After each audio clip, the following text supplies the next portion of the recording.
Assalamualaikum warahmatullahi wabarakatuh. Alhamdulillah wassalatu wassalamu ala Rasulillah wa ala alihi wa sahbihi wa mawala.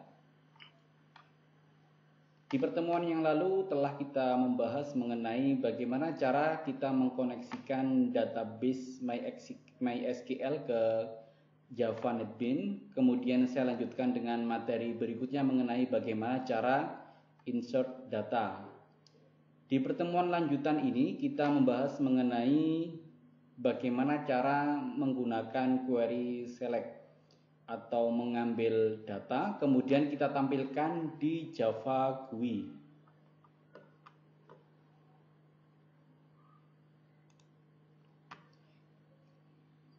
Kita lihat program GUI yang telah dibuat di pertemuan yang lalu. Kita tinggal melanjutkan GUI-nya. Iya, kita bisa lihat seperti ini GUI-nya. Jadi ini contoh input data mahasiswa. Jadi di GUI ini kemarin hanya berfungsi untuk melakukan insert data dan sudah berhasil. Tinggal menampilkan di output data. Berhubung ini output berarti kita tinggal melakukan query select dalam basis data. Kita cek lagi examnya, silakan dibuka. Silakan dibuka halaman phpMyAdmin.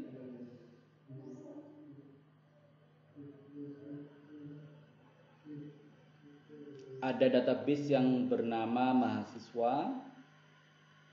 Kemudian di dalam database mahasiswa ini ada satu tabel yang bernama tabel identitas.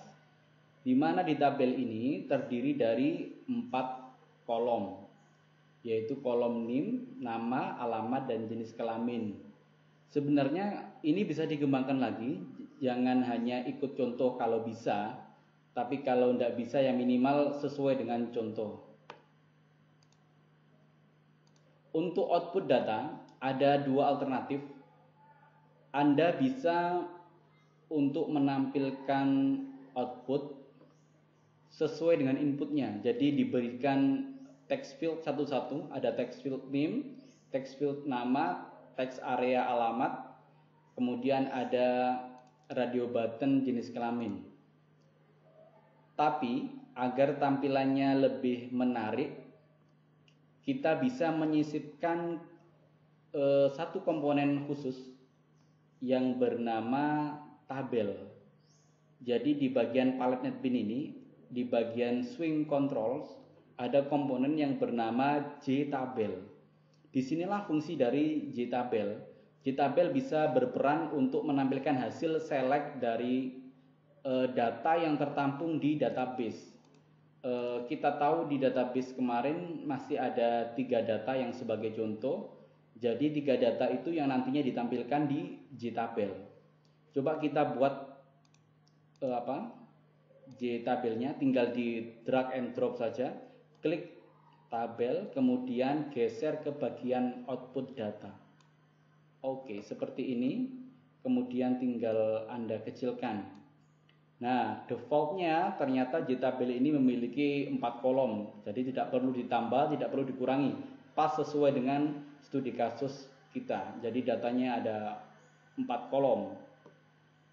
Kemudian JTabel ini coba saya namakan. Silakan klik kanan, kemudian change variable name. Dinamakan tabel identitas. Oke.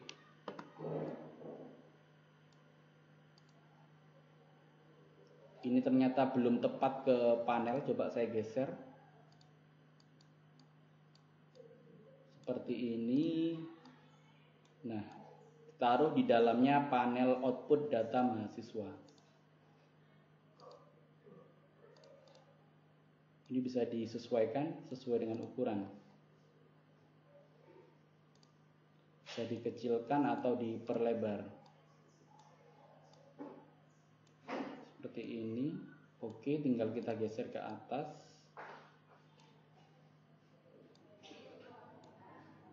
Nah, seperti ini sudah cocok dengan panel input data. Cukup mudah. Sudah. Sekarang pertanyaannya adalah bagaimana caranya agar ketika ini di run, shift F6,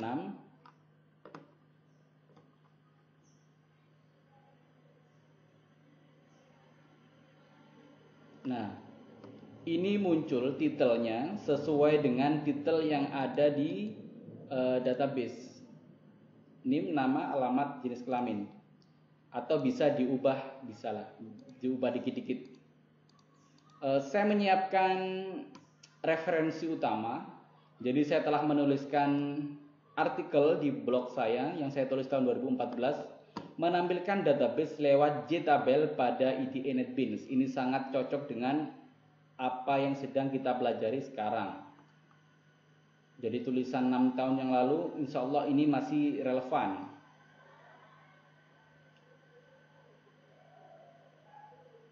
Nah ini, untuk mengedit tabel, klik kanan pada tabel dan pilih tabel konten, nantinya akan muncul jendela berikut.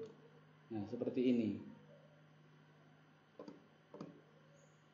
Ada keterangan titel, type. Coba kita terapkan. Masih bisa nggak diterapkan sekarang?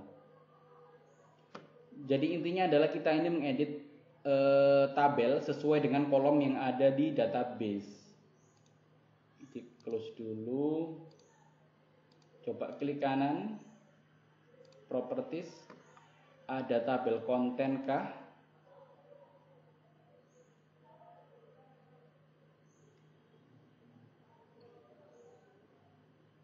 Ada tabel header, tabel konten.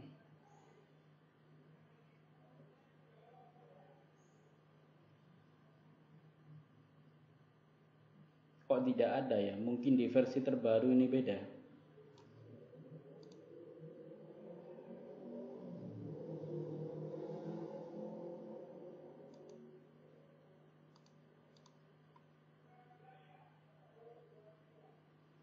Oh ini ternyata. Sorry. Saya tadi ngeklik ke properties, ternyata ada di tabel konten. Kolom. Ya. Titelnya yang pertama NIM.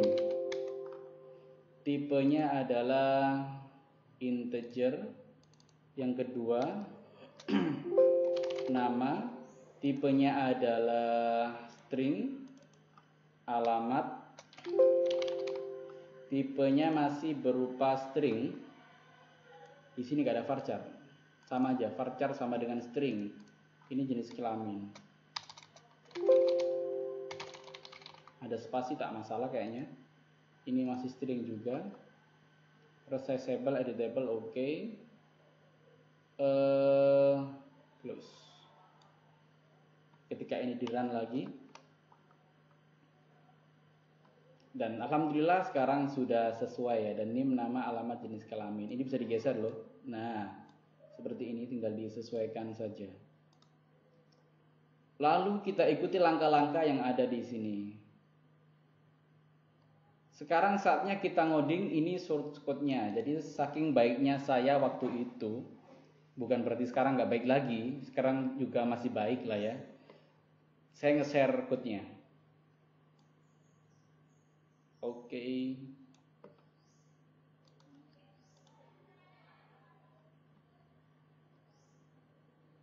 Seperti ini. Coba ini ditaruh di mana ini? Coba ditaruh di sini, aplikasi GUI. Kita nggak bikin kelas baru dulu. Jika ini sukses, bolehlah dicoba bikin kelas baru. Ini saya taruh di method. Nah, ada metode public void tabel. Ini diimport. Kemudian connect-nya pakai apa ini? Pakai ini, koneksi connect.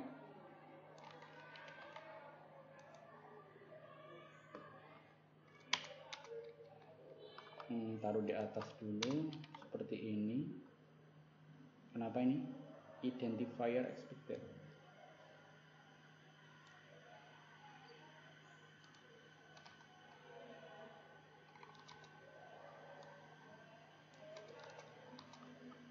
Oh iya. Coba dimasukkan ke sini. Nah, dalam metode agar tidak error. Oke, seperti ini. Jadi ini connect.con. Ini. Oke, tabel ini berarti kita mengambil nama variabel tabel yang sudah kita namakan tadi. Namanya tabel identitas, kemudian set model dbutil result set to tabel model. Apakah ini import ya? Oh, ini membutuhkan .jar khusus kayaknya. Jadi dbutil ini kita memanfaatkan satu library jar yang memang dia berfungsi untuk menampilkan hasil query select ke JTabel. Coba kita lihat di postingan saya lagi. Jadi untuk mempersingkat source code kita menggunakan library. Apakah ada library lain yang nggak pakai? Apakah ada source code lain yang tanpa library? Tentu saja ada, cuma agak panjang. Di sini saya memanfaatkan ini. Coba saya download di download library.jar. Silakan Anda download. Oh, bisa nggak ini? Oh, masih bisa ya. Saya unduh. Unduh.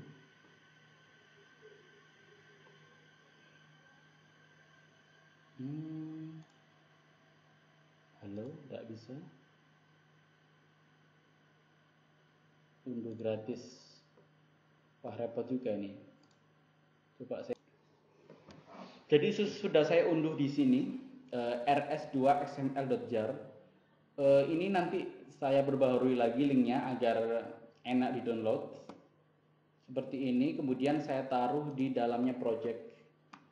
Ini saya cut, saya masuk dokumen, masuk NetBeans project, saya masuk ke mana? Apa ya? Kebanyakan project sih. Apa namanya ini? Database Java. Oh ini. Oke, kemudian saya import dari sini library, klik kanan, add jar atau folder, kemudian masuk ke NetBeans project, cari folder project Anda database Java rs2 xml, open. Oke, seperti ini. Bismillah, semoga ini bisa. Oke, tadi kan tidak bisa, tiba-tiba ada tulisan add import for net. Yes, alhamdulillah bisa. Tinggal kemudian kita sesuaikan SQL-nya, select. Apa yang di select ini? Select, sesuaikan saja dengan yang ada di sini. Select name, nama, alamat, jenis kelamin. Bisa nggak ya gini aja? Select semua. Select bintang, from mahasiswa, from identitas harusnya. Identitas. Nah, seperti ini. Kemudian tabelnya ini tinggal dipanggil aja di sini. Jadi ketika program ini di-run, otomatis dia manggil JTabel. Otomatis memanggil metode tabel maksudnya, bukan JTabelnya. Jadi JTabel harusnya sudah terisi data hasil ini, select semua from identitas. Bisakah? Bismillah, run file. Oh, langsung bisa seperti ini. Gampang banget ternyata, alhamdulillah.